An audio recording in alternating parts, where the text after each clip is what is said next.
I was taking about 35 supplements a day. This is the first time I've announced this, but I've been working on something for the last 2 years that has now been able to really condense that. I think of my supplements in different buckets. So I have what are called like non-negotiable supplements. And then I have whatever I call my protocol supplements. And that is whatever I'm working on right now because the LA fires, for example, I have a ton of detox going on. And then I have the third bucket, which is what I call my longevity bucket. So the fire started on January 7th. I got the test on the 18th. It was unlike anything I've ever seen before. So heavy metals, massive spike. BPA went through the roof. I had dry cleaning chemicals, mycotoxins in my body, things that I've just never seen before. My medical team actually didn't believe that this was mine. Nothing in my life changed other than the fires. And I went from having 2 toxins in the medium range to having 29 plus toxins in the extreme high range. And these things are really harmful to your health. This is all one big experiment, but it's super fun to see what works. And being able to feel better at 34 than I did at 18 years old is just so incredible to me.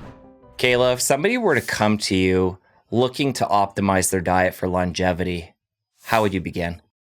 Yeah. So the good thing is we have data on this and research. So the Mediterranean diet as a whole is really the most science-backed for longevity.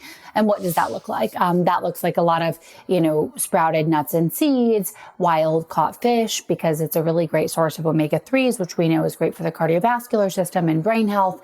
It does have red meat in small quantities. So really it's all about single ingredient foods. We've made nutrition so incredibly complicated. There's the vegan camp and there's the carnivore camp. And at the end of the day, the way that I see nutrition is just to keep it simple, completely eliminate these ultra processed foods. These foods are just absolutely wrecking our health. These are not even in my opinion, are not even real foods. They are man-made chemicals that people are consuming at incredibly high rates. And we see the exact trajectory, right, of chronic disease and the additional consumption of these foods running completely parallel. So for longevity, definitely the Mediterranean diet, focusing on those single ingredients, good healthy fats, like EVOO and avocado. But if it has a whole list of ingredients, just to make it simple, avoid that. If it's things that you can't pronounce, avoid that and really focus on those single ingredient foods. And of course, the quantity of food does matter too. We know that caloric restriction is one of the only things that has worked in a significant way for life extension. So these have been studies in mice. So mice are not humans. So we, haven't yet necessarily seen that play out in humans, but we do know that in mice, caloric restriction of 20 to 30% has yielded, I believe, a 20 to 30% longer lifespan. So we don't want to be eating all of the time. But what I have found as a woman is that there's big nuance there. So whereas my husband or men, because all the data is on men. That's what's so interesting is the medical literature really only started to include women in the early 1990s. So that's like when I was born, right? So that hasn't been for a long time. So we don't have a lot of data. So what we've kind of done as a society is taken the male data and then said, okay, let's just assume that women are smaller men and just make their dosage smaller, kind of. But that doesn't work because we have completely different biological processes, physiological processes, and we're learning now that it doesn't work because for me as a woman in, childbearing years, still, menstruating, I can't do as much fasting as a man can do. So we do want to watch the quantity of foods, but as a woman, and we can get into this into more detail, I've really optimized when I do my fasting for my cycle. So yeah, Mediterranean diet. That was a long way of saying Mediterranean diet for longevity. Let's stick on this male versus female piece. You mentioned fasting and how it's different. Let's get into more of the specifics. We can use you and your husband as an example if you wish. And then diet-wise, nutrient-wise, how does that look different between male and female?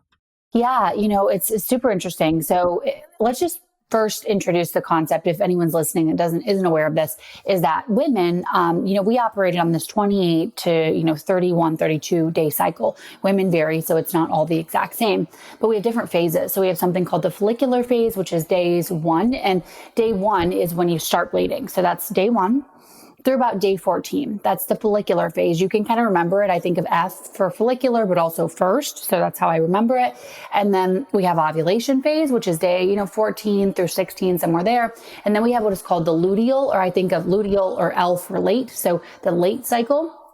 And each one of these phases, we can really parse out for women what I think optimal nutrition. And, for anyone that's listening, I've been I started really diving deep into data. I believe I'm one of the most measured women, on the planet. About 5 years ago, when I went to go open a longevity medicine clinic. So I have all of my own data. And that's when I started really getting some of these major signals. So when I was fasting, as I were a man, because that's what the data was. And I was like, oh, more fasting is better, right? And because of caloric restriction and life extension, I was watching things like my thyroid health directly decline. I was watching my hormones as a woman become dysregulated, because you as a man, and my husband too, men, you guys it's kind of like Groundhog Day. I'm saying that in the best way, but it's the same thing, 24-hour hormone cycles, whereas we have massive peaks in estrogen in our follicular. And then, we have massive peaks in progesterone, and both of those hormones do something different to our mood, to our recovery, to our energy levels. So from a fasting standpoint, we want to keep our fasting as women in the first half of the cycle. That's because we have all this estrogen that helps us to recover faster. And we are the most resilient that we will be throughout the entire month. So days, 1 through 12, days 1 through 14, that's when we can do more fasting. You always want to listen to your body, because every woman's a little different, but that's where I love wearables coming in. So we can use something like an Oura ring, and I track my HRV. Am I under a lot of stress? Because an interesting thing too is that women, this is very well documented in the literature, we perceive stress at much higher levels, not saying that we have more stress than men, because I would actually argue that my husband's job is more stressful than mine. But when we look at our Oura rings, I have higher baseline stress levels than he does, So women perceive stress. And I think that's because, we were made to be mothers. And so we have this heightened awareness at all times. That's my first principles thinking of why we have more stress. We're a little bit more emotional too. So yes, fasting in the first half of the cycle. And then when we want to talk about really dialing in nutrition, I think Mediterranean diet works for both sexes really well. Of course, protein requirements are going to vary. So as a woman, I'm aiming for about 0.8 grams to 1 gram per pound of body weight. It's super important to hit these protein macros, because not only does it keep you more satiated, so you don't want to snack and have junk food, but also, for adding on muscle mass. And as women age particularly, we have to be thinking about sarcopenia and osteoporosis, which is loss of muscle and bones. We want to keep those protein requirements high. But another interesting thing is to optimize what you're eating with your cycle. So for women of menstruating years, I actually do a little bit more red meat during my bleed phase, because if you think about it, you're losing blood. So therefore you're replenishing those iron stores. High foods and high heme iron sources, I introduce more into the days 1 through 5 during that actual bleed, just to help, support my overall optimal nutrition, I would say. We're also, something else that's also important is we are more insulin sensitive in that first follicular phase. So we can tolerate, a little bit higher of what I would say smart carb. I don't really encourage anyone to just have these fast acting carbs, but we can handle and tolerate and process better a little bit more of these smart carbohydrates. When we get into the second half, or the luteal phase, we actually crave more carbohydrates because we're building all this progesterone. And we always, as women, have wanted to, increase carbohydrates. It's okay, of course, to consume carbohydrates, but just keep in mind that we're a little bit less insulin sensitive. So even though you have these significant cravings, a lot of women do, for these more processed foods, processed carbohydrates, really just try to lean on the fact that we still need to be focusing on high quality, slow digesting carbohydrates. So that's kind of what I do. More red meat, keeping in mind we're more insulin sensitive in the first half, less insulin sensitive in the back half. That's what I do for optimizing my nutrition throughout my cycle. Okay. So for men and women, different requirements. And then for women, depending on time of the month, the requirements shift again. So a lot more complex.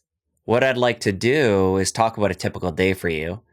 And this, given all you just shared, would be challenging because it's going to be different depending on the time of the month for you. Yeah. But in a general sense, and you can specify where in the month this is, talk about when you'd break your fast and what a typical day of meals would look like. Yeah. So what I've really found is that, women seem to train, me personally, and all the experts. I have a podcast too. So I'm interviewing female experts, medical doctors and PhDs all the time. And I also have my own medical team that I employ for all of my data and our protocols. But we found that women train better fed. So again, going back to differences between men and women. So I stop eating at the latest by 5:30 p.m. Now I'm about at 4:30. I'm always trying to move it up as much as my husband will let me. So, I'm married. So that's a little bit of a difference too. A lot of the biohackers are single individual men. So I am married. So there is some compromise that needs to come in there. So I stop eating at about 4:30 or 5. And then I'm eating again first thing, usually at about 6:30 before I go to the gym. I'm breaking my fast with what I call a protein coffee. So it's like a biodynamic coffee, but it has about 15 to 20 grams of collagen protein because I think women need more protein before their workouts. And then it has a little bit of colostrum and it has a little bit of creatine, about 5 grams of creatine in there as well. So that's how I start my morning in terms of nutrition. And then I will eat again right after I get back from the gym. And then I will have a third meal. That will be my last meal of the day. So I kind of have 3 separate eating windows, but it's really 2 primary meals and then this protein coffee in the morning. Okay. Is there any snacks in between? No, I'm not a big snacker. We want to try to maintain stable blood sugar. So I, for a long time wore a continuous blood glucose monitor on the back of my arm. I now wear them, maybe like once a quarter. But we also know for longevity, we want to minimize blood sugar spikes. So every time that you eat, you're going to have a blood sugar spike. So the goal there is not only to not have as many spikes by not eating continually, but also to reduce the amount of the spikes. So my goal is always a maximum of a 30-point increase, which is pretty difficult for most people. Most people are experiencing, 80, 90, 100-point spikes, oftentimes every single time they eat a meal, sometimes more. Talk about why that's important to you. What happens when you spike beyond that? Yeah, there are cognitive, ramifications. So a lot of people experience brain fog, but we also know that essentially the increase in glucose and then the drop in glucose is also, can be detrimental over time for our blood vessels and cardiovascular systems. Also, there's some links to things even like skin health of having these constant blood sugar spikes. So there's a few little hacks that I can mention that if you eat more carbohydrates or you incorporate more sweets, you're always going to have more blood sugar spikes. That's just as simple as it is. But there's a few things that you can do to minimize those. So some people enjoy a little bit of an apple cider diluted shot before eating a meal. That can help to blunt the blood sugar response. I'm a huge fan of eating your foods in what I would say are the correct order. So you want to have the protein and the fat first, and then have that carbohydrate, or then have that, little bit of sweet. So for me, I'll have a handful of blueberries after my breakfast. I have that at the very tail end of the meal because that protein and fat really helps to blunt the blood sugar response to the blueberries. And then the third thing that you can do is research has shown that even as little as I believe a 3-minute walk can really help that, post meal or post prandial walk can help with that blood sugar response. So if you could do more than 3 minutes, of course, please do. Let's say a minimum of 10, but the research does show as little as 3, we can have benefits on blood sugar. Okay. So when you wake up in the morning, you have your coffee with the colostrum, the collagen, you go to the gym. Yeah. Do you take any supplements before going to the gym? So if we want to talk about my whole morning routine, we can back up just a little bit. So yeah, let's get into the details here. The whole thing. So first thing that I do is I have a kind of extensive oral care routine. So we know that the oral microbiome is incredibly important. I think the gut microbiome is pretty well known these days, but we also have a completely different oral microbiome. And this is the entrance into our body. So really important. And I don't know if you've ever seen one of these images. We should maybe throw one up on the screen. But if you see how the teeth are actually connected to the brain, have you seen these images? I have, yes. It's unbelievable, right? So if you have any sort of infection or bacteria in the teeth, we've known it for many, many years that it can impact your cardiovascular system, but we also now know that it has a big impact on your brain health. So I do something called oral microbiome testing, where I actually, along with all my other, thousands of biomarkers, I do oral microbiome testing. But in the morning, first thing, I do my tongue scraping, I do my brushing, my flossing, toothpaste, like fluoride is a big conversation right now. I've been seeing what is called a biological dentist, which is kind of like the functional medicine of dentistry. They don't use a lot of the common, fluoride rinses, and they don't do any mercury amalgams. We can talk about that later, but it's wild because my biological dentist, I remember this years ago, He said that when he removes a mercury filling, it is taken out on a biohazard truck. And I'm like, in what world did we think that putting that in the mouth was going to be acceptable? But when he removes them, he's wearing like a hazmat suit and it leaves on a biohazard truck. So that's a whole other thing. If you have mercury amalgams, I'm sure you've had some great biological dentists on. So oral health, going back to that, I use, a non-fluoride toothpaste, a probiotic toothpaste. So it's actually feeding the good bacteria. And then I do a little bit of light therapy in the mouth. So it has like a red light, which is good for reducing inflammation in the gums, and a blue light, which is good for just whitening the teeth a bit. I do that. Then I have a huge glass of water with a little bit of electrolytes. Then I jump on something called a PEMF mat, or a pulsed electromagnetic field therapy mat. I have like a clinical device at the house. It's called a Pulse XL.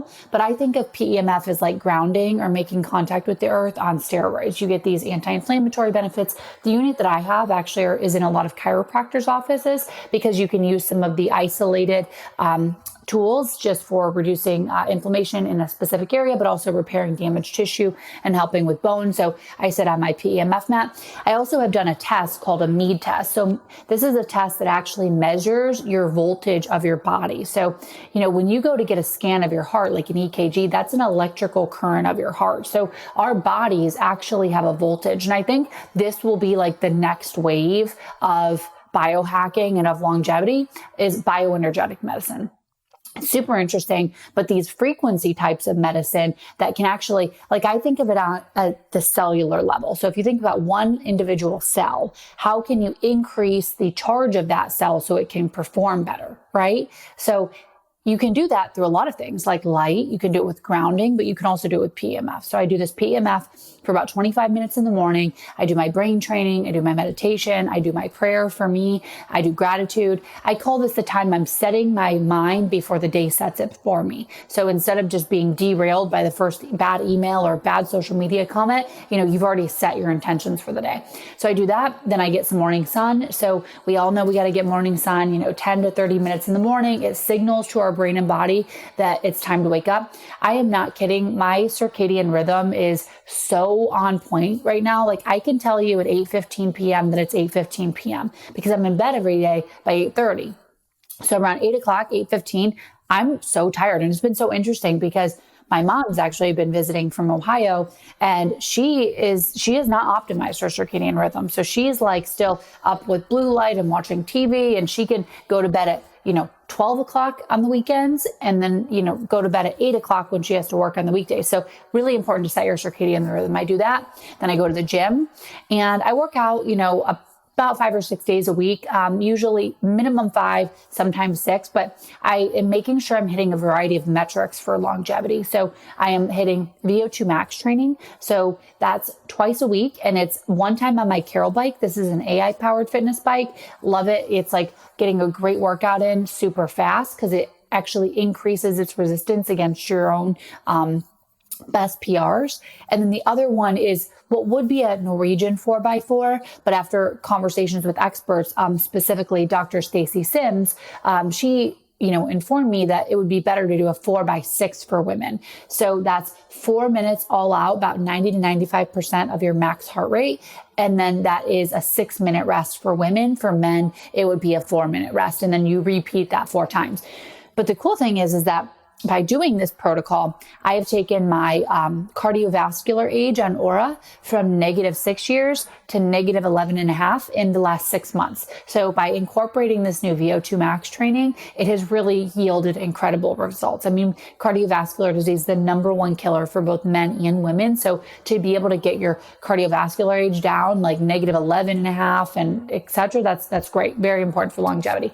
So we're hitting VO2 max in cardiovascular training. We're hitting strength, right? And when I'm doing my strength training, I'm also thinking through how can I build my bone? Because once women hit menopause, our bone density precipitously drops. And one of the biggest reasons for mortality for women is falling and breaking a hip and never coming home. So we need to keep our bones really strong. So what is that in a practical term? It is compound lifting or loading the bones. So things like squats and deadlifts. If you're just starting out, I highly encourage you to watch a lot of YouTube videos or work with a trainer because you can get hurt by doing these lifts if you don't do them the right way. and jumping. So jumps are really good for the bones because it's putting pressure on the bone to build them stronger. So doing strength training 3 to 4 times per week, and then I'm adding in these compound lifts to really ensure I have good bone density. And then I measure all this stuff on a bioimpedance scale once a week, so I can see my bone density, my fat mass, my muscle mass. I mean, I'm in the highest metrics for every single one of these categories because I'm training for it, right? My grip strength is 100 pounds. This is in like the top, 1% of 18-year-olds. It's actually, I saw Olympians doing a grip strength on, I think Mind Body Green posted a video. I'm like, well, how is mine stronger? I mean, I'm not saying all of them, just the ones that I saw, but I just hit 100 pounds on grip strength as a woman. I mean, that's pretty legit. And we know that grip strength is it's a measurement of longevity. It's one of our like gold standard, tried and true longevity measurements. And that's because it's a proxy for overall strength. So we have the strength, also stretching, mobility. These things are really important too, to think about when you're programming your workout. And I don't think everyone is. We need to stay flexible. We need to stay mobile. We need to stay strong. And this isn't just for aesthetics. Aesthetics is great. But I'm doing it for mood. I'm doing it for, my future self, like my 80-year-old self, to be able to put that, bag in the overhead bin and be able to, pick up my grandchildren and things. So go to the gym. I come home, I have my supplements, and I don't have supplements before other than the creatine, the collagen peptides, and the colostrum. I have that before workout. And then I come home, I make my second kind of meal of the day, or my breakfast, which usually it's kind of the same thing-ish every day. So I do a couple of eggs for some protein. I do some fermented foods. So I do some organic carrot sauerkraut. I do some avocado with a little bit of EVOO on there. So we have our healthy fats. And then I have a big salad. So the salad kind of varies. I like to mix it up. And then let me think if I have anything else. That's all for that. And then I'll have a small coconut yogurt, and then I load it up with great stuff. So I use these Zen basil seeds, which is 2x the fiber, half your fiber of the entire day. So it's kind of like a chia seed, but it's even packing more fiber in there, more protein. I had another scoop of collagen protein. I had add some hemp seeds, half a Brazil nut. I had a couple blueberries on there, and a little bit of flaxseed as well. So I'm getting a ton of protein in that meal right there. And then I take my supplements. I'm taking right now, well, let me say this. I was taking about 35 supplements a day, but this is the first time I've announced this, but I've been working on something for almost the last 2 years that has now been able to really condense that just based on all of the supplements. And I think of my supplements in different buckets. So I have what are called like non-negotiable supplements. That would be what, like, for example, at my clinic, we recommend this to almost everyone. That would be fish oil, high quality fish oil, because some can become rancid, some can become oxidized. I like a brand called Metagenics Omegas. I think from the research I've done, that's probably one of the best brands. We have magnesium because nearly everyone is deficient, and we have a vitamin D. I live in California, but still, my vitamin D is not optimal without taking a vitamin D supplement. So that's my non-negotiables. And then I have whatever I call my protocol supplements, and that is whatever I'm working on. So let's say I got my labs back, and, maybe I need to currently right now, because the LA fires, for example, I have a ton of detox going on. So right now I'm taking tons of extra glutathione. I'm taking, extra, sulforaphane. So I'm doing these like Brock shots. I'm doing a lot of even vitamin C. So that's what I am taking for whatever I'm working on. And then I have the third bucket, which is what I call my longevity bucket. So in that bucket, we have things like NMN or NR. We have things like spermidine, which is shown to mimic autophagy, which is great, or cellular cleaning without having to do as much fasting. Things like Metopure, which is urolithin A, which is one of the most science-backed supplements for improving mitochondrial health. And those are things that I think through as like the longevity supplements. And then we also have kind of like peptides and prescriptions there too. Things that are prescription that I'm taking. I'm currently doing a peptide called BPC 157 for regeneration. I do that, a couple times a year. And I also am taking rapamycin for ovarian longevity. So I know that a few people in the space have actually stopped taking rapamycin. As a woman, I'm taking it specifically specifically for the potential ovarian longevity benefits, because these studies have not been yet peer reviewed, but, they're showing about 5-year extension lifespan in ovaries. So for me, I'm doing that because we know that as soon as women hit menopause, risk of all-cause mortality increases substantially. So I think one of the big things in longevity for women specifically is going to be, how can we figure out how to delay menopause? So there's a lot of different things I'm trying to figure out there, because I'll be honest, I've talked with some of the best experts in the world, and we still in 2025 don't know exactly why the ovaries are aging at 2x the speed of every other organ. So I think that's a huge thing that we need to focus on. So after I have my supplements and my breakfast, then if I am in my follicular phase, I will do a cold therapy and I'll do a red light therapy. I kind of mix those, intermingle those. So usually I'll do red light and then I'll finish off with a cold and then I'll take a shower. If I'm in my luteal phase, I don't do the cold therapy. So I will skip the cold therapy. I still do the red light therapy and then I take a shower. And then I kind of build the rest of my optimization into the rest of my day. So I'm actually at my desk. So right here, I can't bring it to the camera. Right next to me over here, I'll bring a little nasal cannula. This is something called an Anavy. So I have this at the desk, and I just put this into the nose and around the ears. This is good for reducing oxidative stress. It's also great and shown by their research to improve protein folding. And then I will usually have my PEMF right here. So I'll bring in here, use that throughout the day. I have, this is a little red light therapy for, this is hair growth, this one. So this is a red light cap for hair growth. So I'm doing a hair growth protocol to see how thick I can get my hair. I do that for 10 minutes a day. And then I have another red light therapy that I do throughout the day. This is intranasal photobiomodulation. So you actually put a red light up through the nose. And, when we think about red light therapy, the benefits to the mitochondria, which is so incredibly important for our energy and for, our aging. One of the hallmarks of aging is mitochondrial dysfunction, right? So we want to keep our mitochondria really strong. So I'll do this I look crazy at my desk most of the times when I'm not on a video call, but I'll have a little intranasal red light that's doing photobiomodulation to the brain. It actually has a cap too, so the red light can actually penetrate through the skull and also do, really energize those mitochondria in the brain, which I find to be really also beneficial short term, just for improving focus and, and all the cognitive benefits. And then also I do my work in 90-minute work blocks. And then I make sure that I'm getting, steps in all throughout the day. So I'm aiming for, of course, minimum 10,000 steps a day, but I usually get far more because I'll schedule walk and talk meetings and, I'll take my calls on a walk, or I have a walking pad out in my living room that I don't like doing the walking pad at the desk because I find my posture gets really compromised because I'm trying to walk and look. It's just, so I haven't found that to be the most successful, but I do have it really close so I can just jump on there whenever I need to. So that's essentially my morning to midday routine. Then we have the evening routine. Yeah, we'll get there after, but I want to talk more about the supplement piece. You mentioned this being the first time you talk about the fact that you've streamlined it. Talk about before and after and what that change was. Yeah, when you think about taking a kind of obscene amount of pills, right? There's a lot of reasons that it's not the most enjoyable. A lot of people will get pill fatigue. They just simply don't want to take so many pills anymore.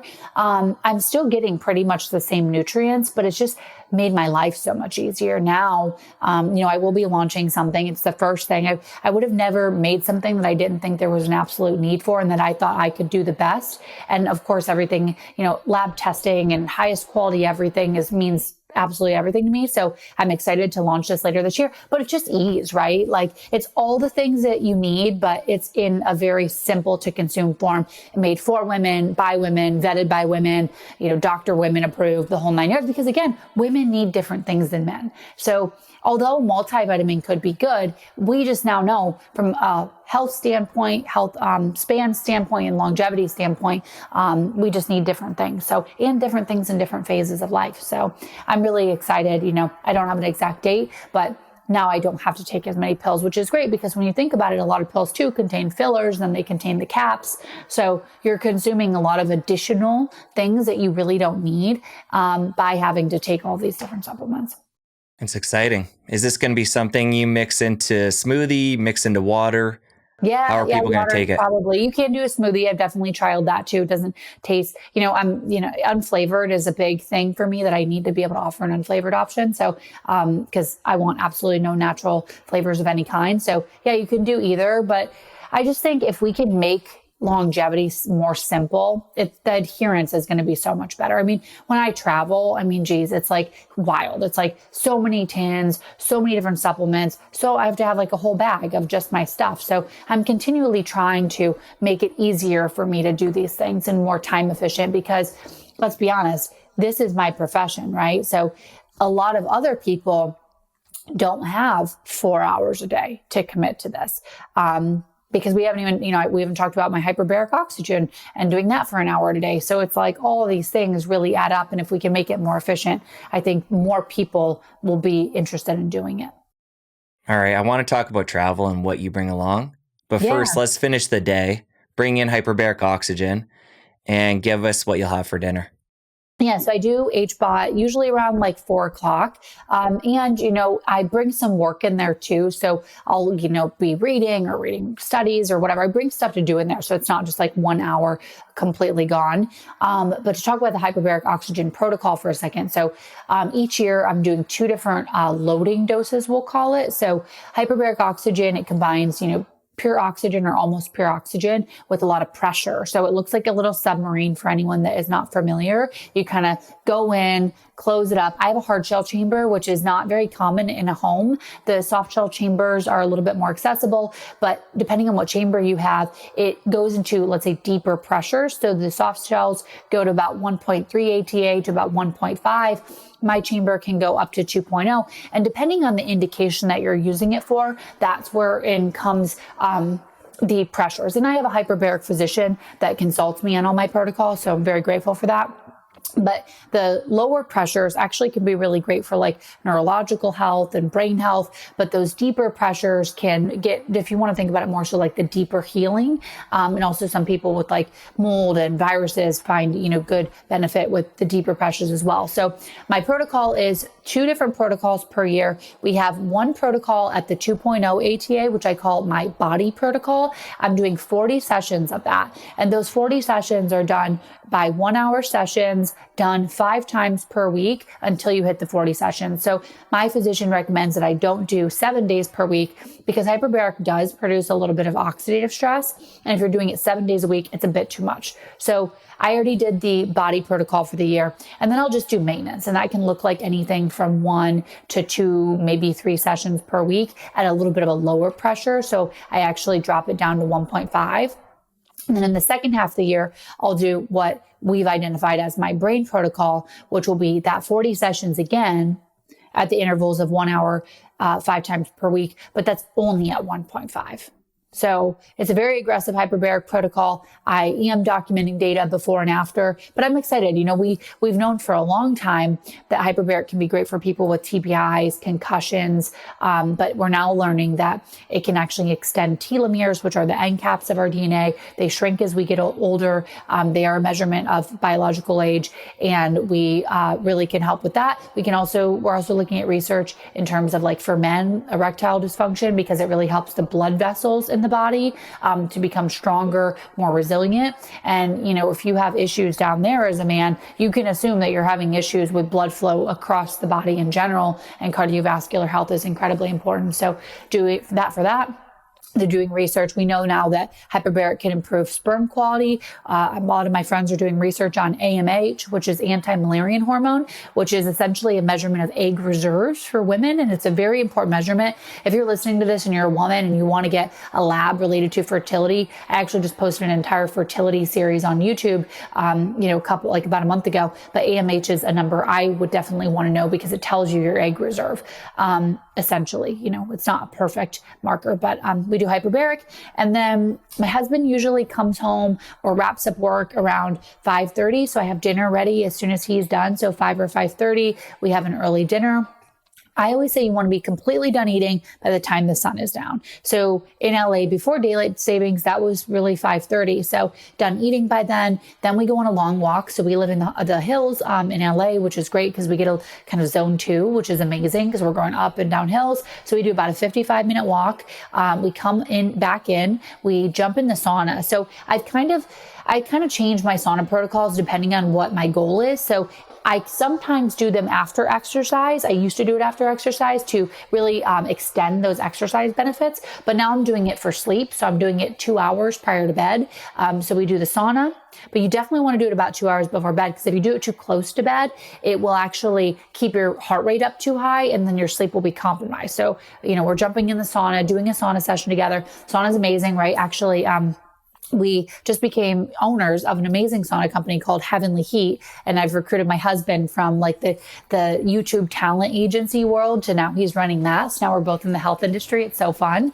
And we're now doing sauna every single day because of the fires in LA. But before that, the protocol was 4 times per week. The research is done on finished saunas, temp about 176 to about 200. I think some studies cite 212, which is super hot. But you would take the time down to more about 15 minutes, but it's 15 to 20 minutes, 176 to about 200, 4 times a week for that massive reduction in dementia, all-cause mortality, and cardiovascular events. I believe it's a reduction in dementia of about 66%, cardiovascular events by like 37%, reduction in risk of all-cause mortality. It's absolutely amazing. And now we're living in a time unlike any other, where we are absolutely living in a toxic soup, not just here in LA because of the fires, definitely here in LA because of the fires. And I have the lab work to prove that.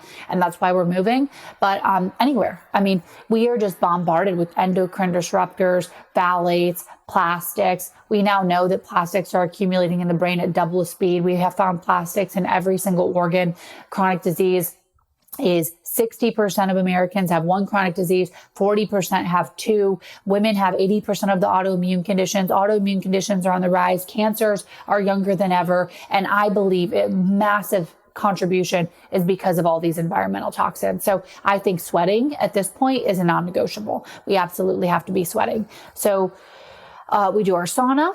We also take a couple binders before that. So that falls into the supplement category. We do like a nice charcoal binder, and that helps to bind to the toxins. So some of these toxins from the fires that we're excreting helps to bind them and just excrete them easier. We do our sauna. And then and also just as a side note, as soon as the sun goes down, so when we're back from the walk, all the lights in the house are red. So I have lamps with red light. In the bedroom, it's red light. We do something, if you have an Apple TV, you can do a red light filter on the television. I never really watched television prior to being married, but my husband really enjoys it. So he didn't love the red filter at first because, it kind of messes up with the sports and stuff and the picture, but now he's gotten used to it. You could also do blue light blocking glasses, but wearing or blocking blue light is so incredibly important to your circadian rhythm, your melatonin production being increased. Same thing with eating, right? Like light and food is a massive signal to the body as to what time it is. So if you're eating really late, your melatonin production will be suppressed. You won't be able to get into those deepest stages of sleep. And same thing with light. So all blue light is blocked. We wind down. That can look like reading. I always recommend avoiding anything anxiety inducing. Shows that are scary, looking at social media, checking email, anything that's going to induce your anxiety, just kind of try to eliminate that. And I try to get my resting heart rate as low as possible on Aura before going to bed. So for me, that looks like a breath work practice. And I've noticed that the lower I can get my resting heart rate before bed, the better my sleep quality is. And then of course, for other like sleep tips, we keep the room at 65. It's completely blackout. We can't see the hand in front of the face because we know even if light hits your body, that can also disrupt your, your sleep cycle. And we get in bed by 8:30. I would recommend everybody get in bed by 10, specifically women, because we know that if you stay up past 10, you can get that additional cortisol spike, keeping you up later, but also you get the most benefits for your hormones, if you can get in bed by 10 o'clock. So that is super important. We sleep in something called a Faraday cage. So this is an EMF blocking cage, and we have tested it outside of the cage and inside the cage. The EMFs are 0 inside the cage. They are obviously not 0 outside the cage. So it looks like a little canopy, but you tuck it in and it helps to block those EMFs. We also have This is really cheap off just Amazon. I think it's maybe like $30 or something, but a Wi-Fi switch. So it switches off our Wi-Fi router. But living in LA with homes, really close proximity, even if our Wi-Fi is off, it's still going to be probably reaching us. So that's why we have the EMF blocking cage. We also have an organic mattress because VOCs or volatile organic compounds actually can be off-gassed the entire night from the mattress. Things like formaldehyde can be found in mattresses, other known toxic chemicals. So making sure your room is as best set up for optimal sleep as possible is incredibly important. And my Oura Ring data, it shows that this is working because I'm consistently, 95, 96, 97. On Oura, I'm pretty positive you cannot get 100. I've never gotten 100. I have the best sleep of anyone, and I know I've never heard of anyone else getting 100. Have you? I've never heard of anybody, no. Yeah, on sleep. On activity, yes. Actually, I just bought a couple of other devices and I'm so excited because, we see a lot of people getting 100 on Whoop, like consistently, right? So I just bought a Whoop and I just bought another ring called a Chappus ring. So I'm going to start doing all three because I want to see what the difference is here. I'm just curious, like if I'm getting a 95 on Oura consistently, is that 100 every night on Whoop? Because I feel like it would be. So I'm excited to see that. And then I'll just put all the data out. So I'll say, this night it was a 94 on Oura and it was whatever it's going to be on Whoop. But I am excited to see the differences in the algorithms there. So yeah, that's pretty much it. And by 8:30, we are in bed. So you talked about the sauna, the Finnish sauna. I believe you guys have two different saunas, one being infrared. At this point, are you just using the Finnish or do you go back and forth? I'm going back and forth. I had a great conversation with Susan Soberg. She is an expert in all, Dr. Susan Soberg. She is an expert in all things cold therapy and sauna. And I asked her, I said, do you think that the infrared saunas are comparable to these Finnish studies? And she essentially said yes, and probably just increasing the time because the heat is not as high. So what I love about this other sauna that I have, the infrared sauna, is it has built-in red light therapy. So going back to optimizing my time, I can now do red light therapy and infrared, and I do some lymphatic drainage like dry brushing all at the same time. So now I'm getting 3 therapies in one, and for me that's a game changer because now I don't have to do the red light and then the sauna. So I do probably about half and half. With the Finnish sauna and then the infrared sauna, because I simply love that I can stack these 2 therapies. I think that's also, the future of optimization is stacking therapies. I am involved in a company called Immortal that is, have you ever seen the Immortal? No, not yet. It's amazing. I'll send you a link, but it is absolutely stunning. It's very new, but it combines multiple, biohacking technologies. So it has red light therapy, molecular hydrogen, PEF, which is actually a smaller version of PEMF. It has vibroacoustics, sound therapy, and this is all combined into one. So the idea here is that it needs to put you into a parasympathetic state before introducing the therapy so that your body can better absorb it. So it puts you into parasympathetic with the vibroacoustics and the sound therapy, and then you get the red light. So the body can better absorb the red light and everything. We know everything works better when you're in a parasympathetic state. And this thing feels like you are like almost on some euphoric journey. When you get out, you feel so refreshed because you got into that parasympathetic and you got all those therapies at the same time.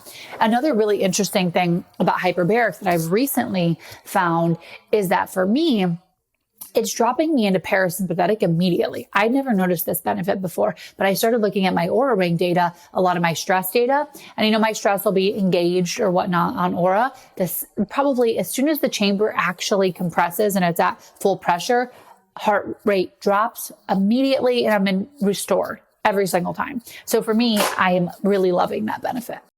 You mentioned a binder you're taking, at least now after the fires when you're in the sauna. Yeah. What's the brand of that and specifically what's in it? Yeah, it's a activated charcoal. I like the Quicksilver brand. So it's just really, we know that if you are taking charcoal, I have to say, of course, anytime you introduce a new supplement, talk with your doctor, but also you don't want to take it close to any foods or supplements or definitely any medications because it can actually pull those out. So you want to take it about 2 hours away from either of those. But yeah, it really helps to bind those toxins. I'm also doing a lot of other things post-fire. I've done these things anyway in general for longevity, but now I'm really stacking them. So do you mind if I share about what happened with the fires? Yeah, let's jump right into the story. Take it from the top.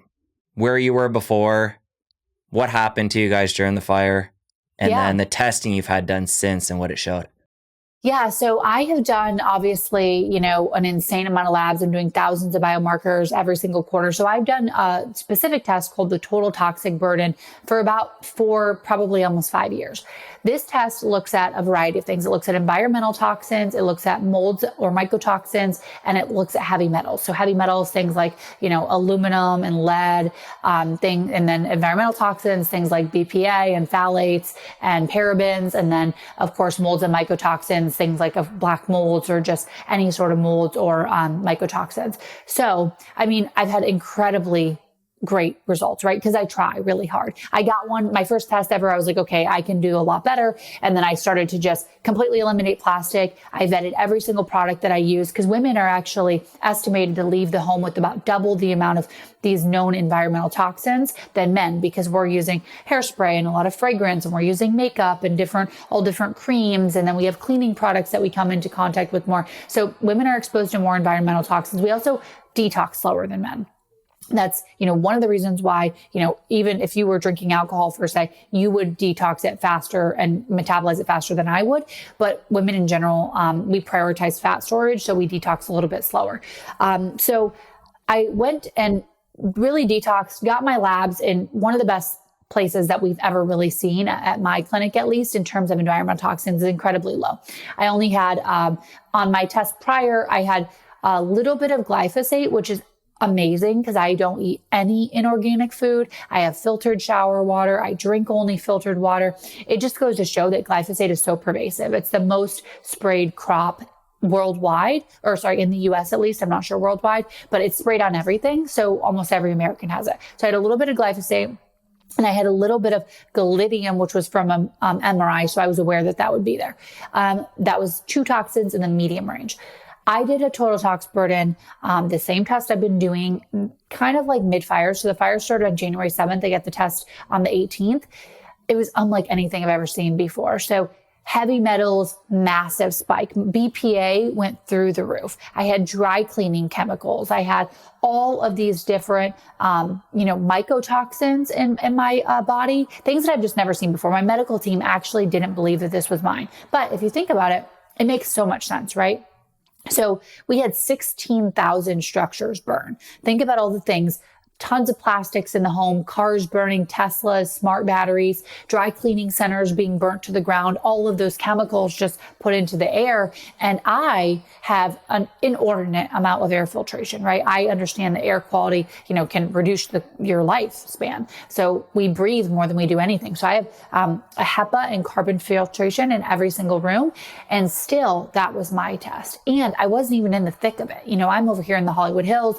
Most of the devastation was like in the Pacific Palisades. So there was a lot of space too. I stayed inside, stayed in air filtration. I have little air filters. I have air things. So it monitors my air quality in addition to my air filters all around my home. The PM 2.5, which is, a particle size measurement, never went any higher than it was before the fires. So that just goes to show you that inside the home, even though I was doing all the things, my labs are completely unacceptable. And all of these heavy metals, and I don't want to say this to be like a fear mongering at all, because I'm heartbroken that this is the case, right? This is so devastating. But I think people also have the right to know, because honestly, no one from California government side is telling us the truth. I've actually looked into this, and they're saying that the VOCs, or the volatile organic compounds, are the same as they were before the fire. I've had independent experts come out to my home, test the particles. I've, of course, consistently testing my blood labs, and it's just not the case. So essentially, I've been really conflicted in my own mind. Do I share this information because I think people should know? But I also, I'm very aware that I'm in a very privileged position to be able to pack up my life and move.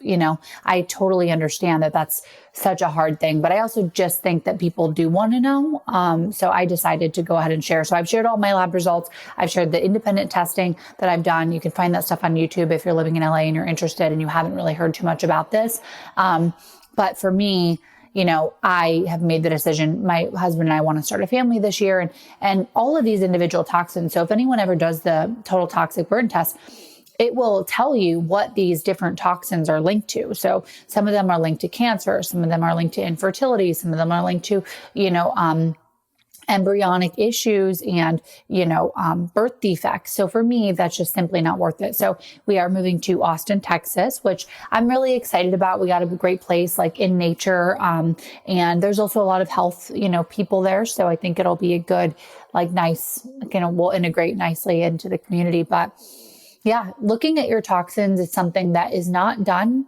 Your doctor will never order you this test. I can almost guarantee that, unless you have a longevity doctor or a functional medicine doctor. But I think, if you're having unexplained symptoms and you can't figure anything out and your doctor keeps telling you everything is fine, this has been a test that has really been a game changer for me. And it's told me a lot more information than a lot of other things. I'm still pretty young. It's pretty normal for my general labs to be good. But then when you drill deeper, and you look at stuff like, total toxic exposure and total toxic burden and your gut health and some of these more advanced tests, you start to get a bigger picture and you can really improve things before they become a massive issue. So you mentioned the dramatic difference in your tests. Did you feel any different subjectively? Not really. I mean, like the air quality in general, you might feel like a little like, runny nose or something, like a little bit of irritation or congestion just because of the air, but nothing major at all. So no, not really. And you mentioned the fact the government isn't providing this information, at least not in the detail that you're getting into here. How are they burying that? It's, based on what I see, of course, if anyone has like any other information, please let us know so I can even like share that. But based on what I've looked at, they're not going to do the right tests. Probably I guess that they've said that it's very expensive to do this type of testing, but they are simply just not giving us the full picture. Like, there's something, so when we look at these like PM 2.5, this is actually a great point. So there's something on your phone called the AQI index. And everybody in LA was like stuck on this AQI index because it's like tells you if the air quality is good or poor. And all the AQI index is really measuring is the particle amount. So there's, PM 10, PM 2.5, and like PM 1, I believe. And these are the different sizes of particles, but they could be anything. It could be, it could be skin cells that it's picking up. It could be ash. It could be anything of any particle, depending on the size. That's what it's going to tell you. But what it's not telling you, so basically everyone's on their phone in LA. I'm looking at my phone in LA like 3 days post fire, 4 or 5 days post fire, and it's saying that the air quality is good and normal. It's the same as it was last year. It most certainly is not, because even if the particle amount has gone down, which based on the independent experts that I've had, it has not gone down. So I don't know what's going on there. But it's all about what the particle matter is made up of. It's like, okay, even if it's the same, is it formaldehyde? Is it like arsenic? Is it, lead? Is it, all of these really harmful materials? Or is it just, tree particles and pollen? It's clearly the first, it's clearly the former. It's these harmful chemicals, because nothing in my life changed other than the fires. And I went from having 2 toxins in the medium range to having, 29 plus toxins in the extreme high range. And these things are really harmful to your health. So yeah, I mean, I guess I get it. Well, kind of, because if they were to say, hey, there's all of these really harmful things in the air, and they're probably going to keep being reintroduced into the air, because if this was a one-time thing, let's say it was an acute exposure, I wouldn't have a problem with that. I would stay in LA, because I did plasmapheresis. We can talk about that in a second, but I took all the plasma out of my body after I got that test. I did multiple rounds of EBU, or super high dose IV ozone. I'm doing an insane, detox supplement protocol. I'm doing tons of sauna. I can get these things out of my body. But the problem is that as they go, the way I feel about it at least is, as they go to continue to clean up this disaster over the course of the next few years, they're going to be keeping to reintroduce it into the air, and it's going to get blown all around, and we're going to be exposed to it again. And breathing is one of the worst ways to intake a toxic substance, because you're bypassing your defense mechanisms, and your lungs are loaded with all these capillaries and blood vessels. So it's just hitting your bloodstream at a super high rate, really quickly.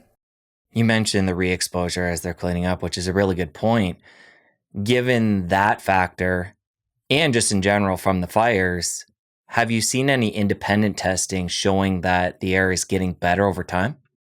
I haven't seen anything. I will be honest though, since I've already decided to move, I haven't been like investigating it super hard as of late. But as of about a month ago, which we're now at the end of March, so a month ago, probably like the end of February-ish, is when I actually, sometime in February, I had an independent expert come out saying, the particles were like 3x the number that they normally were. And, I did a second total toxic burden, which I haven't released those results publicly, but I will. So after I did the TPE, and I'm taking an interesting pharmaceutical too that I forgot to mention called clostiramine. I may be pronouncing that incorrectly, but it was originally a lipid drug to lower lipids, but like cholesterol. And but they did a recent study showing that 12 weeks on this prescription actually lowered PFAS or forever chemicals and molds and mycotoxins by about 60% over the course of 12 weeks. So I'm taking that too. So I'm doing a lot. So it's a little bit difficult to parse out exactly what's working the best. But I did do a retest and the toxins have really only decreased by about 10%. So this is going to be real difficult to get out of my system and get it out fast. And probably one of the reasons that it's only decreased by 10% is because I'm being re-exposed. And what about your husband? Are the results parallel in him? So he didn't do a test the exact same time I did, but we do have a total tox pending for him. But I will say, there's a very well-known figure in the longevity space, Brian Johnson. He also posted his total tox. I don't think it's the exact total toxic test because it didn't look the exact same. I think he's using a different lab, but he did a toxin test of sorts. And just based on what I read on his tweet that, he had similar results like elevations and in all sorts of environmental toxins. And, so it seems to be pretty consistent. I've also talked to doctors that are doing these on their patients all throughout LA, and they're just seeing things that they've never seen before. Earlier, you mentioned the fact that you and your husband, part of your daily routine is to do a walk, I think close to an hour. Since the fires, have you guys been omitting that part of your day? Yeah. Actually, it's very sad. It's really sad to us because that's like why you live up here, We took a couple walks with some masks on and I was just like, this is not the same. So yeah, we've actually been really just omitting that, doing, more treadmill stuff at home. I'm going to the gym more and doing treadmill, which I really don't enjoy.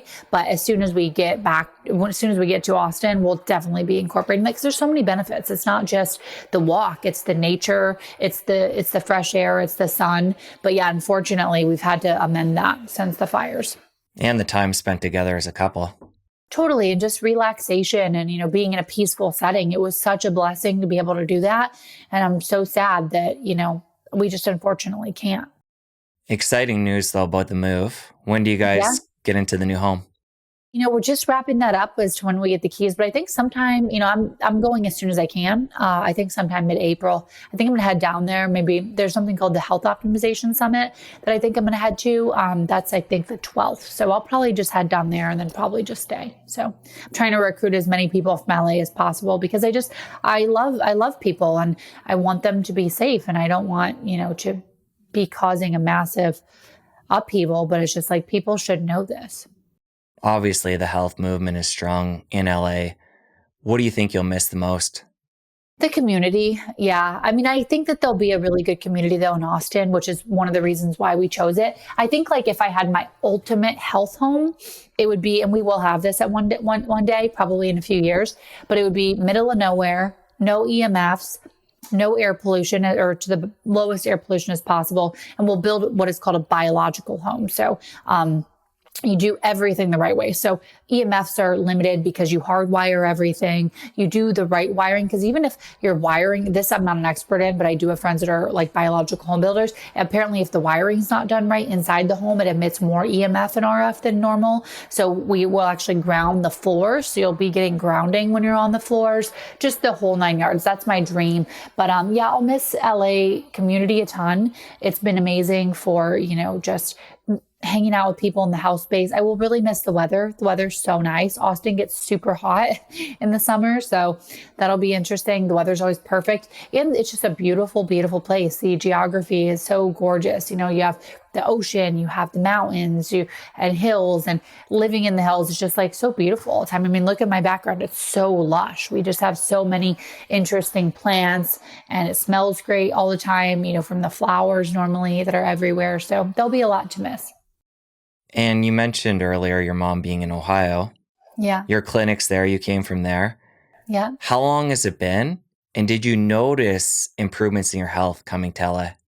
Well, I've been in LA now for about a year and a half full time. And unfortunately not. I had better health when I was in Ohio, like in terms of just exposures, because there's less there. It's a more polluted city. I mean, I did enough to make sure that I maintained and, things were going well, but I do so much to detox. But in general, we know that the air pollution is worse than smaller markets like Ohio. So more rural areas, unless you're like next to, let's say, a farm spraying glyphosate, or next to some sort of like facility that is polluting you, rural areas are better for health because the air quality is just better. When you talk about Ohio, it gets me thinking about light, tying back to what you talked about before, your routine and getting out in the light. If you were to go back to Ohio and spend time there with family and it was winter, how would you hack that? Yeah, there is still sun. You got to spend more time out there. I think there's a common, misunderstanding that if it's overcast, there's no sun.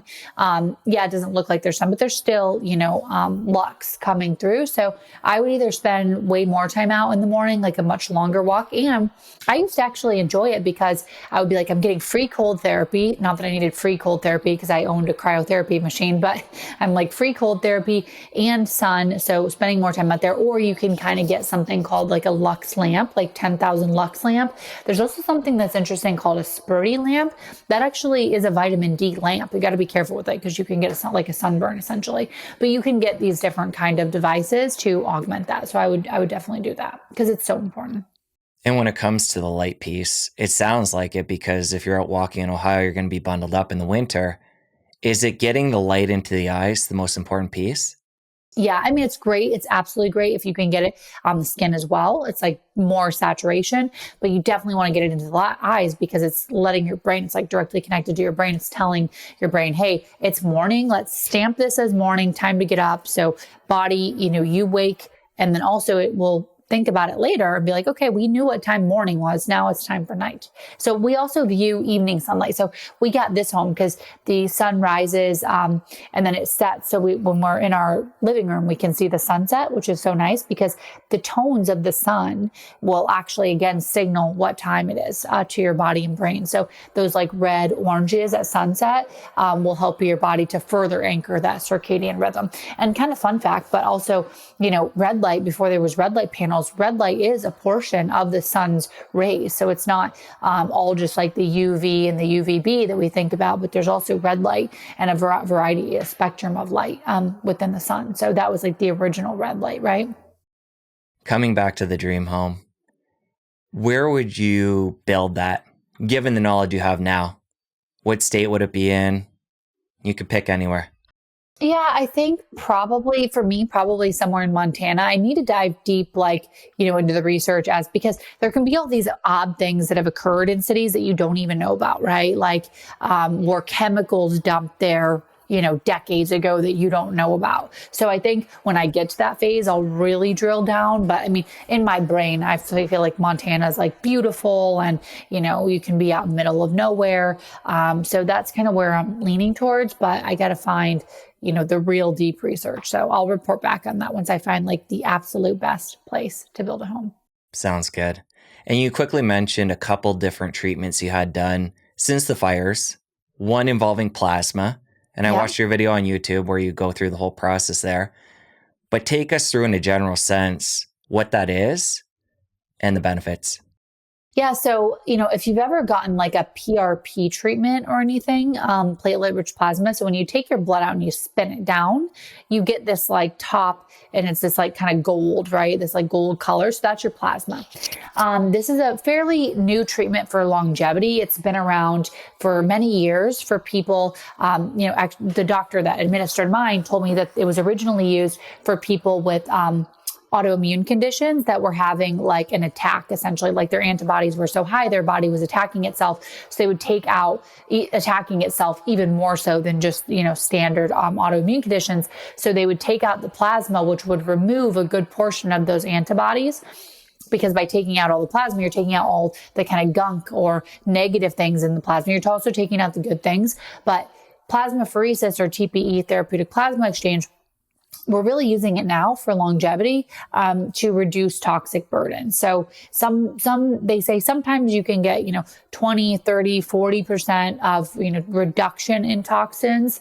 Again, I saw a little bit less than that, but I took out all my plasma. So it depends on your weight. It will vary how much plasma you have. I think they took out 2.5 liters. So I had this huge bag. I have a picture of it on my Instagram of me holding all this plasma. It was very heavy too. It's like 2.5 liters. Take it all out. They give you back albumin, just to maintain like the weight essentially of that plasma. And then your body regenerates the plasma in like 24 to 48 hours. It's exciting because there are newer versions. So at my clinic, we're going to be one of the first clinics in the country to have something called inupheresis, which will actually just filter the plasma. So you'll get your plasma back, but it will be filtered. So we're getting more advanced in this stuff. So currently you just take the plasma out, throw it away, and then you get albumin, but then we can filter it. And, ideally in the future, we keep all the good stuff of plasma because plasma has a lot of, benefits too. It has good things. And eventually I think we'll be able just to select the bad things, filter it out,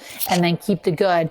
But the thing is it is a very expensive treatment at this point. So I think it's interesting, and I will post my results as to what happened before and after, but I did that. And of course, I think that was helpful. I also did EBOO. I love EBOO. I mean, we've had this at Live for, quite a couple of years now. We've always had, since we started, standard IV ozone and, a high dose ozone, which actually runs the blood through a UV light. And, the idea is ozone is antiviral, antibacterial, antiparasitic. We've seen a lot of really good results in people with things like Lyme or, even autoimmune, people that need a detox, even reduction in inflammation in cardiovascular. So like cardiovascular inflammation, it can be helpful for, but I did ultra high dose. So it looks like, a dialysis machine kind of. You have one line going in, one line going out. It's filtering the blood and also infusing it with ozone. So when I do EBOO, I usually do a Myers, and then I do the EBOO, and I run methylene blue at that same time, because if you have these environmental toxins, it really takes a toll on your mitochondria. So along doing all the detox, you also want to be supporting your mitochondria is what, I'm being instructed to do. So, I'm doing things like methylene blue with the ozone. And then I do a little bit of NAD at the end as well, just to increase anytime, from my understanding, anytime you're fighting something off or dealing with the sickness, and with age, your NAD levels decrease. So trying to bump those back up with additional NAD, injectable as well. Let's talk more about methylene blue. This seems like a product that's gaining more and more momentum in our world. Is this something you use on a regular basis? And talk about the benefits and how you do that. Yeah. So I'm not an expert in methylene blue, but I do have a doctor that is. So I will just give you the distilled version of what I understand it to be. So, methylene blue is the main, purpose. They used it in hospitals many years ago. So it's been around, it's been on the market. But people now in longevity are more so using it for the mitochondrial benefits, which is super exciting. I personally, don't use it super frequently. I will do an IV of the methylene blue. It's a little tiny baby IV. And I will do that probably once every 3 months just for mitochondrial support. I'm doing them a little bit more now because I know that my mitochondria is essentially under attack with all these environmental toxins. I have done it it's become very popular recently. I think someone was shown using it, right? And then now everybody's super interested in I saw methylene something blue. about RFK, but I don't know if that's true. Okay. I just see it popping up more and more in our world. I go on YouTube. Of course, they feed you what you look at. So you click on a video and you see a bunch more. So who knows? But it does seem to be gaining a lot of momentum in our world. So yeah, who you should interview about this is Dr. Scott Shear. So he's amazing. He's actually my consulting hyperbaric oxygen physician, and he owns a company and is an expert in methylene blue. So he has transcriptions. So I have experimented with that for cognitive enhancement. And I will say it does work. But I'm excited to see, where all the research goes on methylene blue. I just had a 2-hour deep dive with Scott. It's not out yet, but we had a great conversation. So he's awesome. Amazing. Well, there you go. So, I mean, he probably gave you all the details on methylene blue. I just asked him like, hey, what should I do? How often? And he'll like, give me recommendations. And I do feel the cognitive benefits. I got to dive in with him about like what biomarkers, can we track outside of, mitochondrial function? Because we know with the toxins, mitochondrial function is a little bit compromised. We should see that improve. But I'm doing so many things. It's a little bit hard to parse out what exactly it is that's helping right now. Another controversial topic we got into, and it's gaining a lot of momentum in our world as well, is nicotine. And one of his products actually has nicotine, very low dose. Is that something you've played with, and how do you feel about it? Yeah, I definitely have. I mean, based on what I know, nicotine is like one of the most studied nootropics. And to be clear, we're not talking about smoking in any form. We're not talking about vaping. They have a lot of additional chemicals that, of course, are known to be very toxic to the body. But yes, he has, is it the canteen? Is that what it's called, I believe? Something like that. I haven't tried it. I plan on trying it, but it sounded really great. Yeah, I think, you have to be really careful because it's a very addictive substance. But I have, tried a little bit of just like maybe 1 gram or with the methylene blue with the little bit of nicotine in there. And you just got to be really careful because, of course, addictive substance. But I think, it's one of the most studied nootropics. There's also some data saying it can even be good for the brain as we age. I think that the only playing devil's advocate, I think the only thing is that you have to think about is it can be a little bit of a vasoconstrictor. So kind of constrict the blood vessels and blood flow. So you don't want to overdo it, of course, because we really need good blood flow to the brain and for skin health and just for overall cardiovascular function. But, a lot of people in the wellness and like a lot of my friends, are using it to get a little edge on a podcast. And I've done that too, so. I think it's a fun place to be with all these exogenous molecules, that we can be trying to increase performance, potentially increase longevity, improve health span. It's such an exciting time. Anything else in that realm, things that aren't part of your daily routine, but nootropics, brain enhancers, things you'll play with and that you've gotten a good boost from? Yeah, I've done some, I had, years ago, I slipped on ice and actually like bumped my head, and I felt like I had like, minor symptoms. So I did something called cerebrolysine. So that is essentially like a brain nootropic. I did a bunch of hyperbaric too. Then I had a scan and there was no remnants or any visual proof of anything actually being lingering from that. But I do.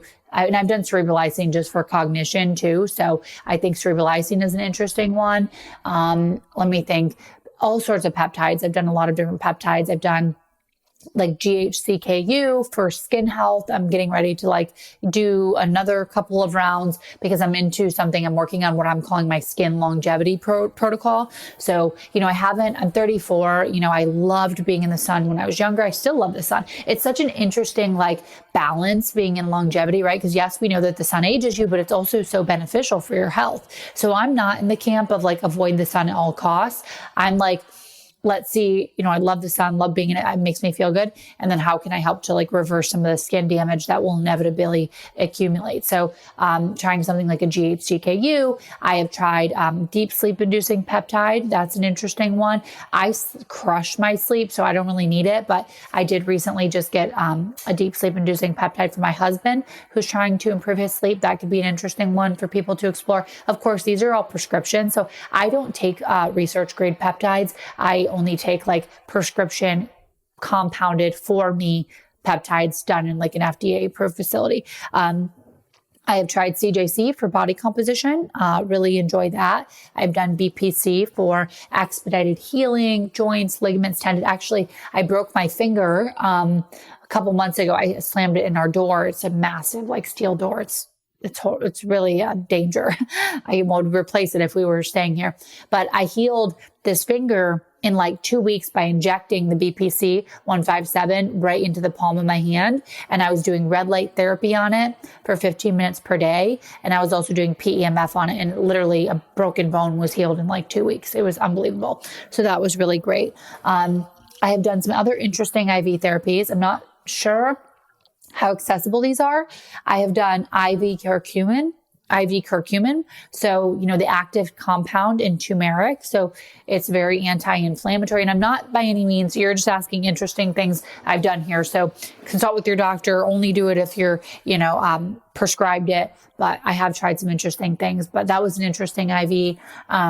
A lot of just custom IVs. So I do a test called the Nutri-Eval. And so it actually will tell me what I'm deficient in. And then I can target supplement. So I can be like, okay, I might need more vitamin C or vitamin A or vitamin B. So it will actually tell me what I need. And I love doing IV therapies like that. I think that's super helpful. I have done exosomes. I have done something called V cells. It's a form of stem cells. I've only done any stem cells up until this point that are my own. I'm still waiting to see, the safety of other stem cells. I think there's a ton of promise in stem cells, but I've only done my own thus far. Let me think. So those have been some interesting things that I've really enjoyed. I've done an IV called olefinilia. That is kind of like extract from olive oil. So like a lot of benefits from the olive oil leaf. And you get that in an IV form, which I don't really hear many people talking about that one. So that one is kind of unique. IV paracetam, which is like a nootropic. That one is really interesting. I think that's probably most of the interesting stuff. One thing that I haven't done is gene therapy. I considered it. I thought about doing the follistatin, clotho's coming down. I think it is going to be really exciting. I think the future of longevity, people will be going to their doctors and getting a tune-up on their gene therapies. Like, let's top off your follistatin, your clotho, and whatever else comes next. But for me, I just turned 34. I haven't had babies yet. I don't think it's the right time for me to do that. A lot of people in this industry are quite a bit older than I am. So I think once I'm done having children and, a little bit older in age, I'll try some of those things. But I'm very excited for the future of that as well. As somebody who is on the cutting edge with all this and has experimented quite a bit, have you had any of these experiments really go south and be problematic? I wouldn't say that anything has gone very south. Let me think about things that we've dialed back. I think I have adjusted my hyperbaric protocol because I used to want to just do it all the time. And more is not better with hyperbaric from what I've come to learn, specifically from Dr. Scott. That's why now I'm dropping down the pressure to not being at 2.0 ATA. Yes, it's great that the chamber can go to 2.0 ATA, but now I know that oxidative stress. So essentially what he was explaining to me is it can actually start working backwards and against you, doing it way too much at too high a pressure. So that's probably been one of my biggest learnings. But, I have tried to do things that have pretty good safety profiles, in my opinion. That's why I've kind of not done a few of the things that I think maybe could have potentially had the potential to end in a little bit of a different way. So nothing that I've done so far has been like disastrous in any way. But if I do, I'll be happy to share with people that that's one not to do. Out of all the things you've done, what's been the biggest needle mover? I'm sure there's a lot of things and you're doing, I'm sure, a lot of things at once. So it can be hard to parse out what's causing what. But basically, given everything you've tried, what's had the biggest impact? I think we just have to focus on the basics, like all of this stuff. So hyperbaric, peptides, NADIVs, stem cells, ozone saunas, ozone IVs, all these amazing things are great. And they can be used as really important tools to improve your health and improve your lifespan, I think. But by far, it's the basic stuff. It's the sleep, really high quality sleep. Crushing my Oura Ring sleep scores every night have been one of the biggest improvements, I think, for my health. And, working out. I think if there was one pill for longevity, it would be exercise. So many benefits to your biomarkers, to every single facet of life. So I think honestly, those two things and changing my, diet, upgrading my diet, I think has been the biggest movers. And the good thing is that we can talk about all these fun things and these really expensive modalities. But if you are listening to this and you just get great sleep, you exercise consistently, and you eat high quality food, and then maybe, let's say, get an air filter and get a water filter and, really prioritize social connections and you feel loved, you're going to be healthier than 95% of people. And you're going to get like 90 to 95% of the way there in terms of health optimization just by mastering those basics. And stress reduction too, making sure that you can get into a parasympathetic state. That's a huge one because 80%, I believe, of doctor visits are because of stress. So I think if you master those basics and then maybe layer in some supplements and a couple other small things, you're going to be there and you don't have to spend $2 million a year or 6 figures a year or whatever it may be. I totally agree with you. The foundation matters most. But if you had to add one biohack on top of that, for somebody who's just jumping into this, what would you recommend? Sauna, for sure, sauna. Because number one, the research really supports its benefits, but also our environment these days, we absolutely have to detox. I want to come back to the light. It sounds like for you, you're somewhere in the middle. There's people in our world that totally avoid it. Yeah. People that get out there and get tons of exposure. What do you do? There's natural sunblocks now. We can obviously wear hats and use umbrellas to physically block the sun. But talk about if you're going to go, say, to the beach for the day and you want to get a healthy amount of light, how do you modify that? Yeah. You're right. I'm definitely in the middle. I monitor my vitamin D, really closely. So I've aimed for my vitamin D is always between like 70, pretty much, give or take a few points. So that's really important. We know that the link between immune system function, overall health, fertility, everything in vitamin D is very strong. With that being said, I actually did just go to the beach the other day. I took my mom to the beach because she was in town. So what I did is, I get my morning sun in the eyes. I don't wear even a sunscreen at that point. If I was following the rules as exactly as my dermatologist would like, I would be, but I don't. So don't you do morning sunscreen, but I do like a mineral-based sunscreen if I go to the beach and I'm going to have a longer exposure. And also depending on, I check what the UV index is. So when it's pretty low, when it's less than like 4, when it's around 3 in the morning, I feel pretty good about not doing the sunscreen. But if you're at, peak, noon, 1 o'clock, and the UV index is 5, 6, 7, 8, 9. I use some sunscreen and I still manage the time I'm out there. I'm not trying to get burned. Some of the conversations I had an interesting conversation with Dr. Alexa. She has a PhD from Princeton in essentially light. And we were talking about the cancer statistics related to light. And she basically said, you can go listen to this podcast, or you should have her on as a guest too. She's amazing, super intelligent and great. She's booked to come on, up and coming. Okay. So you'll talk about this in your podcast in depth. But, the issue really comes in is when you go from having no sun exposure and then you get really bad burns, which is that's kind of what I picked up from, what she educated me on. So she calls it building a solar callus. So getting a little bit of sun and working your way up so that, because we have the camp that's like, if you have any tan at all, it means you burned your skin and it's very detrimental. You cannot have any sort of tan.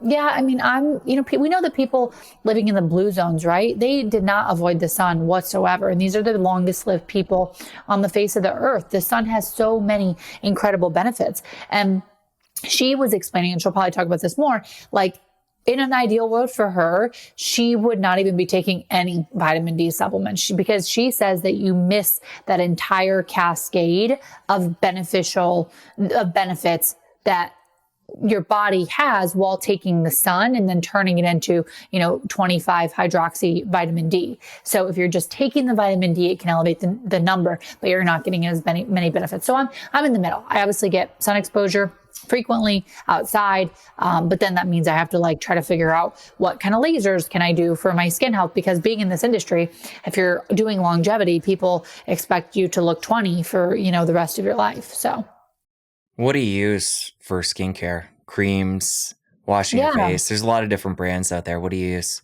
There is, and there's a lot of really fun stuff that's coming to market, like NAD skincare and like a hyperbaric oxygen mask. And there's a lot of fun brands coming out, exosomes, lots of fun innovations. I think one of the most tried and true is OneSkin. Have you heard of them? I've heard of them. I've experimented too. But I'm not so familiar with all the different ingredients, and I know people in our world use it. Yeah. So I'm curious how you feel. Yeah. So, I mean, one thing I love is it's all female founded team. It's for female PhDs. Love that just off the bat. Second thing that I really enjoy is that they're really on the market, the only product that is actually shown to reverse the biological age of the skin. So they have a proprietary OS1 peptide that they have identified. And so I, have been using that product. I think it's great. They have an eye cream too. I'm mostly using OneSkin, but as I mentioned, I'll release all the results once I get them. But I'm trialing different products, different, protocols and therapies to see, how much age reduction of the skin, can I get? So I'm excited about that too. This is all one big experiment, but it's super fun to see what works. And being able to feel better at 34 than I did at 18 years old is just so incredible to me. Like I alluded to, I've played with OneSkin and I've noticed they have quite a few ingredients. Currently, I'm using Alitura. I don't know if it's a brand you've heard of or tried. Yeah. Really Yeah, I simple love it. ingredients. But Yeah. again, I've played with both. This isn't an area I'm an expert in when it comes to ingredients, when it comes to cosmetics. So always curious to learn more. Yeah, it's also like it's a fine line there too, because it's like, do you want only natural ingredients, which I love, but then what about the power behind them for the anti-aging? It's such a toss up because I've known about, I know Alitura probably for like 8 years now or so. They're amazing. Their ingredients, I think that their owner like eats the ingredients because like eats the product because it's like so clean, and you can do that. So I think, yeah, kind of finding a balance between those two and, wherever your personal interests lie. But I think from a technology science standpoint, I think OneSkin has some of, the best products backed by science on the market. Makes sense. Okay, earlier we talked about travel, and I wanted to make sure we came back to this. When you're traveling, say you're going away for a week and you're going to do some speaking, Yeah. what are the biohacks and supplements from your daily routine you take? And then on top of that, because you're traveling and you're exposed to, a lot of different people and people can have, germs and you're just out in public and there's a lot of different inputs that wouldn't be in your home. So what additionally would you bring along? Yeah. So I bring all my supplements for sure. So I'm a big, on Sunday of every single week, I pack all my supplements. They're nice and easy in like a tin can. So bring all my supplements. I love traveling with a small red light device. I have found one, it's actually more like a low level laser so it can penetrate a little bit deeper. I love it because I put it on my neck. It's called a Kineon. And a lot of the studies, like for example, there was a fertility study or infertility study done, and they were doing the proximal technique. So they were applying it to the blood vessels in the neck, but it was actually reducing the inflammation in the ovaries. So from systemic reduction in inflammation, I love to take this little device because I put it right on my neck for about 15 minutes a day.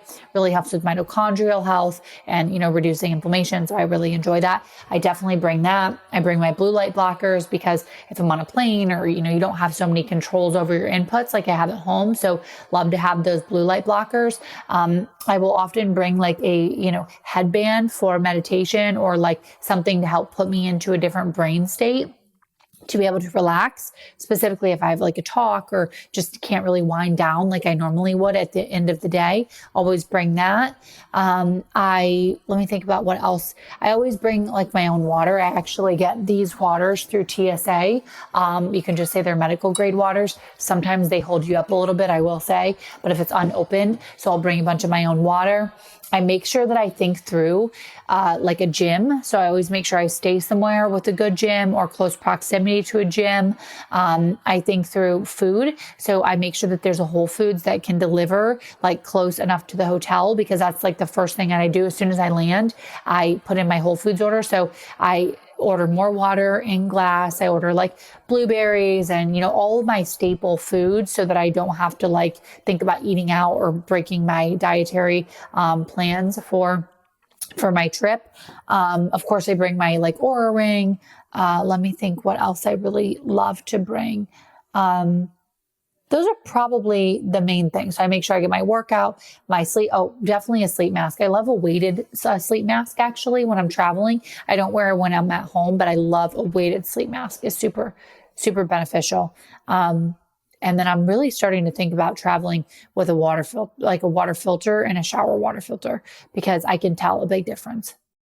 So you'll bring currently some of that water you just showed us? Yeah. Yeah. What's the brand again? We talked about it off camera, but Yeah. This talk one about is the brand and what's so special about it. Yeah, this one is called Flora water. So it is nano pure, restructured, and hyperoxygenated. It's kind of a mouthful, but I think their big thing is it's super purified, but it also has a lot of oxygen infused back in it. Actually, if you saw me open this bottle, it's really tough to open because there's so much oxygen in it. It like really seals the lid on. So it's great for like post workout to really reoxygenate the body. It's really wonderful across the board, but it actually says medical grade water on the back. So you can say, oh, this is medical grade water, and you can get it through the TSA. I don't know if that works with all of the waters, but this one looks like a medical grade water. So they usually let me take it through. And on a typical day at home, is that all you're drinking? Those waters out of glass, or do you just use like an RO filter? Yeah, because I don't drink alcohol, obviously, like I find myself to be a water connoisseur. So I have a variety of different waters. I have the Oflora water. I get spring water delivered in glass. It's called Alive water. I have the RO water that I always remineralize. To be honest with you, I mostly use RO water, not for drinking, but for things like cooking, coffee, other things, ancillary things, because it strips everything, which is great, but then you got to make sure you remineralize it. So I will in a pinch do RO water, remineralizing it. But I also love, just glass water, spring water. There's an app called Oasis app, and they actually like grade all the waters. And like Erewhon water is actually one of the best on their grading system.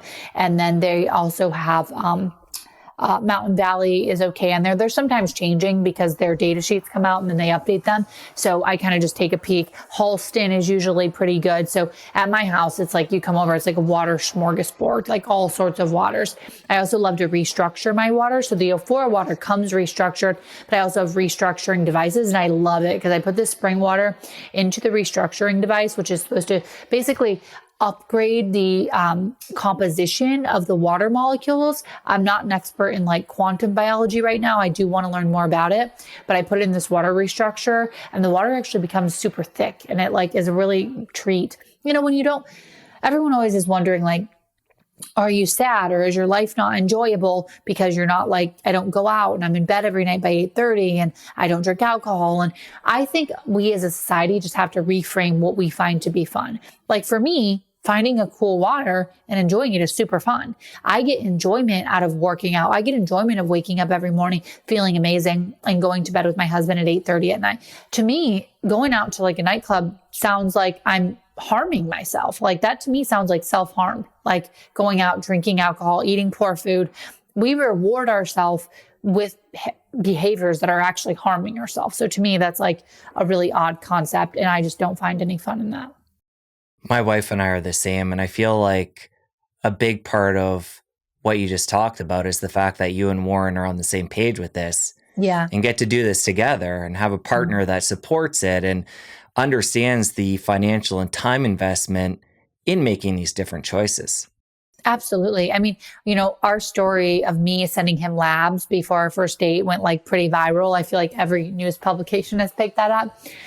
But and I wasn't doing that like, some people have made comments like, oh, this must be so unromantic and she must be so hard to live with. I mean, Warren has clarified on so many interviews, he was already tracking his sleep. He already had an Excel sheet of like, okay, when I take this, I feel this way. I just introduced him to some new things that he wasn't even aware of existed, right? So he's all on board.